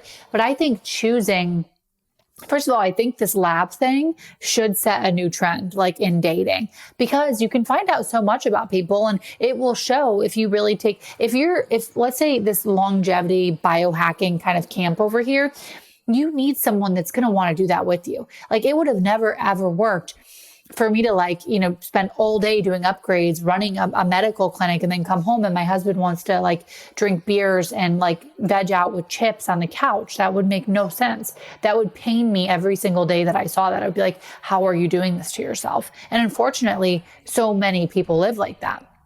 So the old saying, you are who you surround yourself with, is so true. Like surround yourself with fit people if you want to be fit. Surround yourself with healthy people if you want to be healthy. And the biggest choice you'll ever make is, who your spouse is. So. Couple more questions regarding the Yeah. water. So if you're in a situation where you're going to drink the RO water, Hmm. what will you add into it? And then I assume you'll do the restructuring. Yep. What brand of restructuring instrument are you using? And what does that look like? Yeah. So in terms of what I put in it, it varies. I try different things, but I'm currently using the Bio remineralizing drops or remineralizing liquid. And then I put it on something called, I believe it's a MyU. I'll send it to you for sure so you can put it in the show notes. It's essentially just a glass carafe, and you set it on a little plate that it spins the water. So it looks like it's a little tornado in there. You keep it on there for about 5 to 10 minutes. And the idea, and I'm so excited to learn more about this restructuring of water, because it's supposed to essentially be more like compatible with uptake by your cells. Because just because you're drinking a lot of water doesn't necessarily mean you're absorbing it. You know what I mean? So RO water is like a little bit dead, kind of. Great for cooking and other uses, but unless you're remineralizing it, adding kind of like nutrients back, and then I think of it as kind of bringing it back alive with the water restructuring device. That's my favorite way to do it. What about you? Do you do these things too? I've played around with the structuring, but basically I drink RO water and sometimes a lot of minerals in. A lot of times I add electrolytes. Yep, that's great too. And I drink a lot of different things. I love green tea and coffee, but my water, usually electrolytes, to be honest. Nice. Yeah, and I actually have a blend. I think the Body Bio is both. I think it's the minerals and electrolytes. So that's definitely great. But I love introducing like spring waters and different types of waters. For fun for me is like a carbonated water, like a, really clean carbonated water. That's like a celebration to me. And when it comes to hydration for you, are you somebody that relies on thirst, or do you have a certain number of ounces you're trying to hit during the day? Yeah, I get at least half my body weight in water per day. So definitely thinking through like how much water do I need? Because thing is, you could get busy and just not be thirsty. Your to-do list might override your thirst. So it's important to make sure that you're getting adequate hydration. I mean, our bodies are mostly water. Just being dehydrated a little bit can, impair your cognition. So we need to be hydrated. So you have your morning coffee, carbonated water as a treat. You've Yeah. gotten into the details of your regular water, and there's a lot of variety there. What other drinks are you having on a regular basis? Not too many. That's pretty much it. I will have a tea, but teas, you can't use those tea bags, unfortunately, because those are just loaded with microplastics, and then you're dipping them into a hot water. So they're just like dispersing. I have a friend who has like tea strips that are microplastic free. I'm waiting on the lab analysis to ensure that. But I will do that from time to time, just as like a wind down chamomile tea. But outside of that, no, I mean, I'm really just a water gal. I do have pomegranate juice as well. So I actually have pomegranate juice, which has some urolithin A and pomegranates that I throw into my smoothies from time to time. But mostly just water. Before we wrap up here, I want to come back to diet. Yeah. You're having a Mediterranean-ish diet, but I know over the years you've played around in the extremes with veganism and carnivore-ish. Yep. Let's talk about those experiments, and then we'll come back to why you're where you are now. Yeah. Yeah. I've done a lot of different trials throughout the years. Vegan, I also did like a raw vegan diet for a while, which was wild. And at the end of the day, I felt the impacts, right? I felt low energy, fatigue. I wasn't able to like do the lifts that I was doing previously. My labs were showing more nutritional deficiencies. I was having to take like even more supplements to almost get where I needed to be. So that wasn't a good fit for me. I did do carnivore a couple years back. I watched my lipids go in the wrong direction. So I felt great on carnivore. I think like a carnivore diet can be good for people that need to do an elimination diet kind of. So they're eating like a very processed standard American diet. You go on this diet for a little while and then you kind of clear out everything and you're just like eating meat and then, slowly reintroduce things back. I felt great. I felt very strong. But when you're looking at your blood work as often as I am, it just wasn't moving in the right direction. And to be honest with you, I don't understand how some people on the carnivore diet are still on the carnivore diet and still saying that their lipids are great. I'm like, I don't know if you're looking at the same lipid panel I was looking at, but you need to be looking at everything. It's not just the HDL and the LDL. Maybe they are. Maybe they're like an anomaly and it's going great for them. But my particular biology, when I look at these advanced like NMR panels and look at the inflammation and the size and the shape and the density of the particles and TMAO and all this stuff, it was just moving in the wrong direction for me. So I'm like, that's not going to work. But I do think, if we think back, like what diets have humans thrived on for millennia? It's a little bit of everything in moderation, everything that is healthy, single ingredients. We didn't have these processed foods before. So I think for me, I have found my blood work is the best. My energy is the best. Everything in all marks are the best for me. And I also think through, I try to get, one thing that's changed a lot with my diet is I used to have an incredibly regimented diet. I would eat the exact same thing, morning, night, exact same time before my husband. So my husband loves variety. This was a big actually upgrade for me because we know that our gut loves variety. We need more variety in terms of like different fruits and vegetables and different types of food. So when I got married to him, and he really loved, because he called me a mono eater. He's like, you're a mono eater. Like you just eat the same thing every day. Like because to me, it's like keeping you alive. That's how I see food. It's like best nutrition and keeping you alive, and you're doing it for your cells and your overall health. He likes to enjoy food a little bit.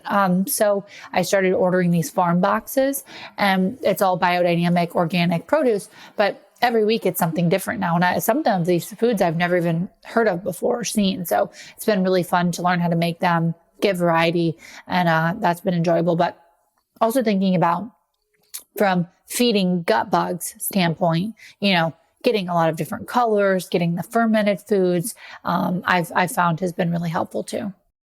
Let's come back to that period when you're having the same thing every day. What was the typical, not typical day, what did a day look like? Yeah, it was similar. It was some sort of like egg with salad, and for the breakfast. And I was drinking a ton of bone broth back then because I had really easy access to it, which I loved. I still love bone broth, by the way.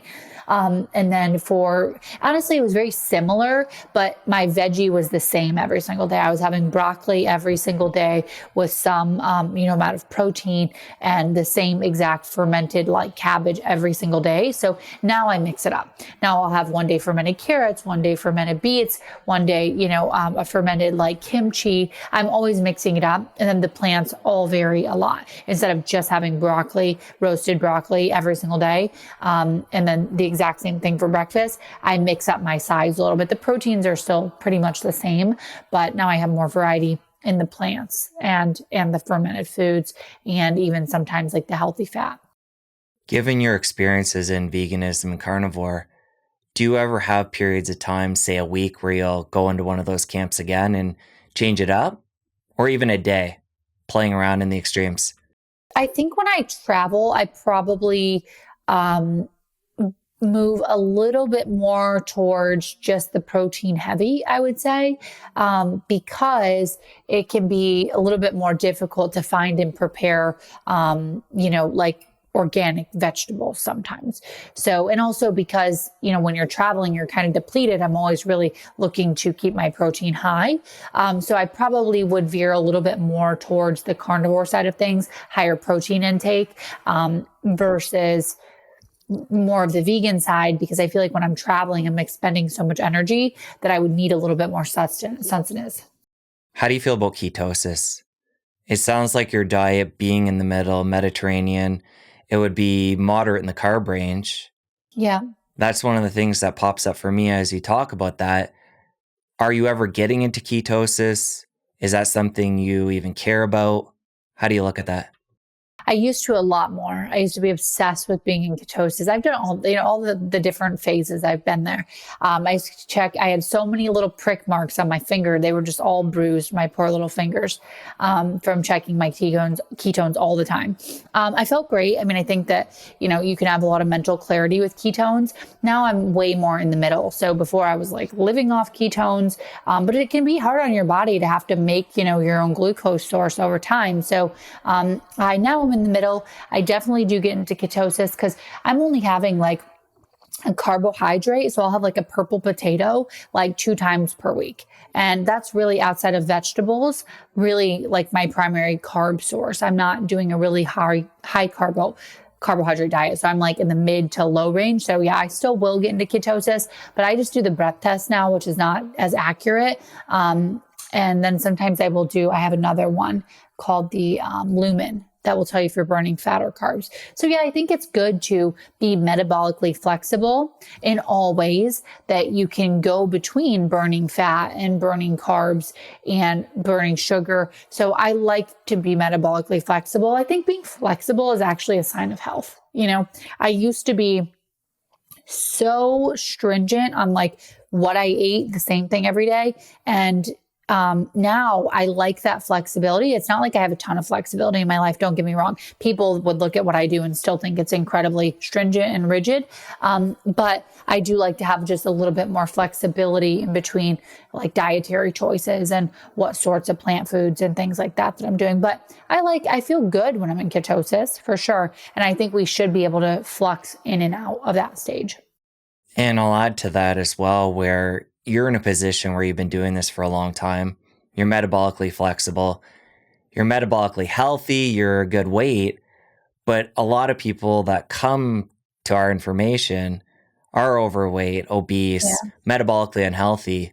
Unfortunately, the majority of people, in the West are in that boat these days.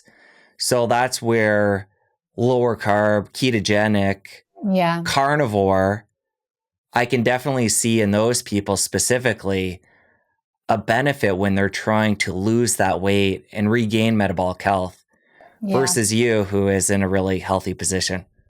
Yeah, great point, right? So if I were, first, I'm not the type of person that would really probably allow myself to, because I just have things that I do and ways that I operate.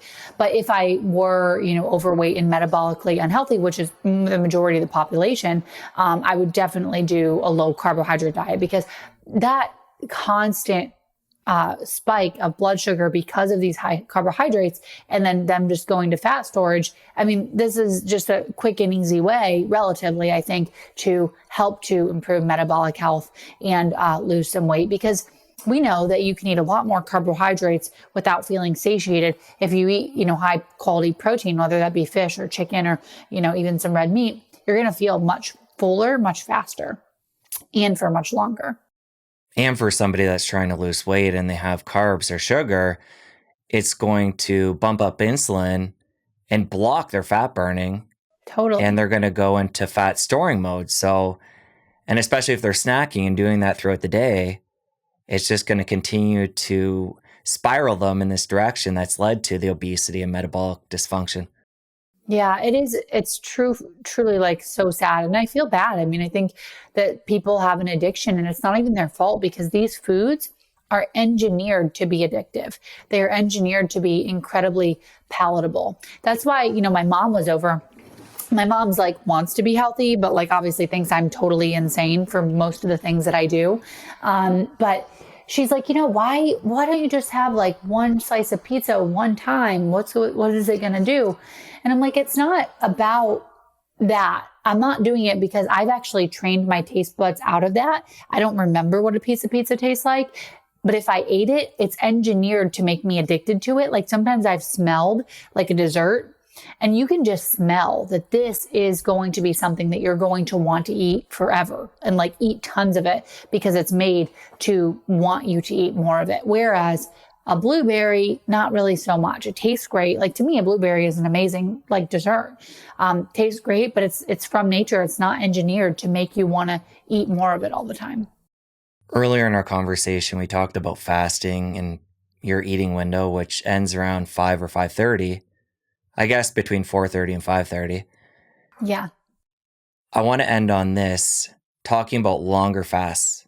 Yeah. Is that something you partake in periodically? And what does that look like?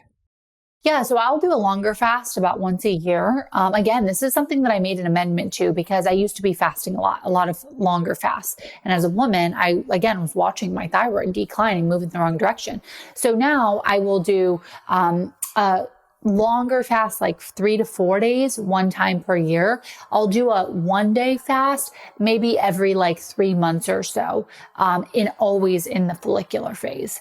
So that first half of the cycle, never in ovulation or the luteal phase. So we know that there's a lot of benefits of fasting, autophagy, cellular cleaning, cellular renewal. We need time. We need downtime to let our bodies clear out damaged cells and clean up the mess. I think of it as like painting the lines and taking the garbage out, when you're fasting. So love the benefits of fasting. I think for women, we just have to be so much more careful when we do it, timing of fasting and even duration. So for example, I'll look at my Oura Ring metrics to see how much stress I've had in the last week. Like, let's say, it's time for me to do my 1-day fast, but let's say that I have, had an immensely stressful week and my stats across the week were high levels of stress. I'll bump that to the next week and I'll prioritize parasympathetic activation and then do the longer fast, because these are hormetic stressors, right?